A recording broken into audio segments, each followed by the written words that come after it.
Hello, my name is Robert Smith and I'm with New River Community College. And today we're looking at how to identify whether a given compound is acidic, basic, or neutral.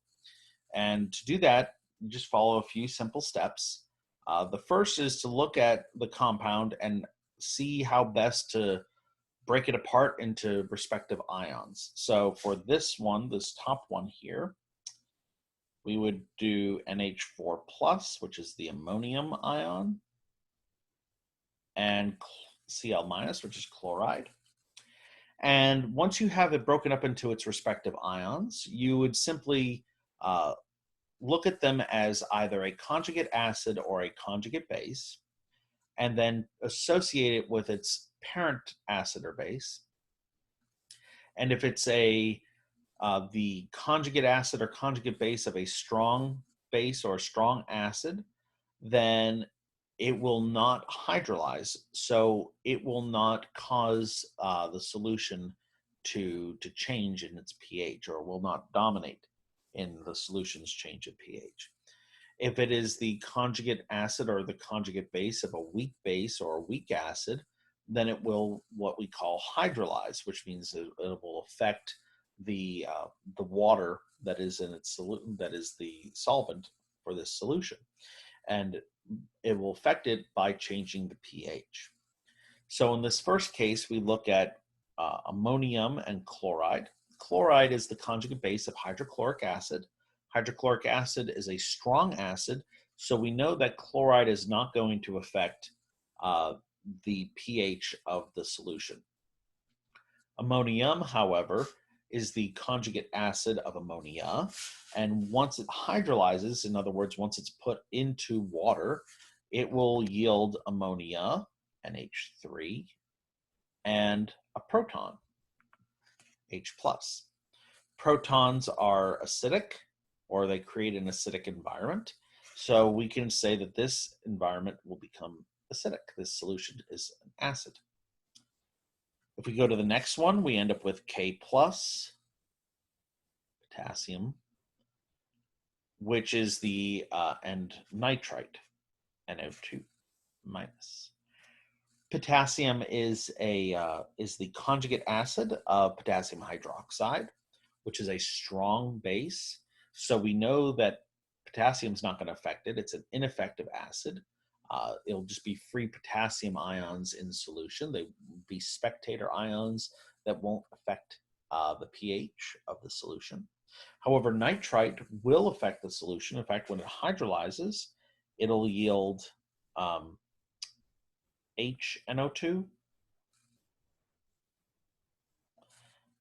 and OH minus.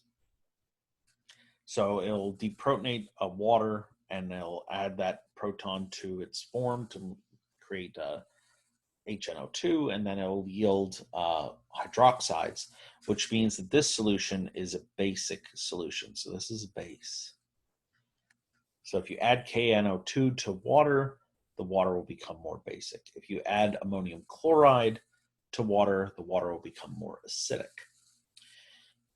Now for iron 3 nitrate, that's a little, it may seem a little different, but it's really kind of the same. Think of NO3 nitrate, NO3 minus. NO3 minus is nitrate ion is the conjugate base of nitric acid. Nitric acid is a strong acid, so we know nitrate is not going to affect the solution. It is a spectator ion. It's an ineffective base. So we now look at iron 3+, which is the other ion in solution, and that will hydrolyze.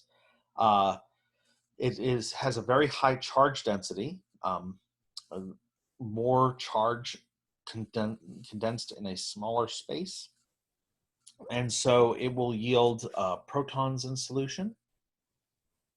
And you can kind of indicate, if you're unfamiliar with how to identify that, you can kind of indicate it. It's kind of indicated by the charge of the species that will hydrolyze. So ammonium has a plus charge, so it yields an acid. nitrite is a minus charge, so it yields a base. Iron 3 plus is a plus charge, so it yields an acid. Okay. The last species we have here is ammonium nitrite. As you can see from our previous examples, both of them will hydrolyze, so it makes it kind of interesting. So you might be tempted to say, oh, this must be a neutral species. They completely cancel each other out. And that's not necessarily the case. So what you would have to do is look at the dissociation constants for each of the species in solution.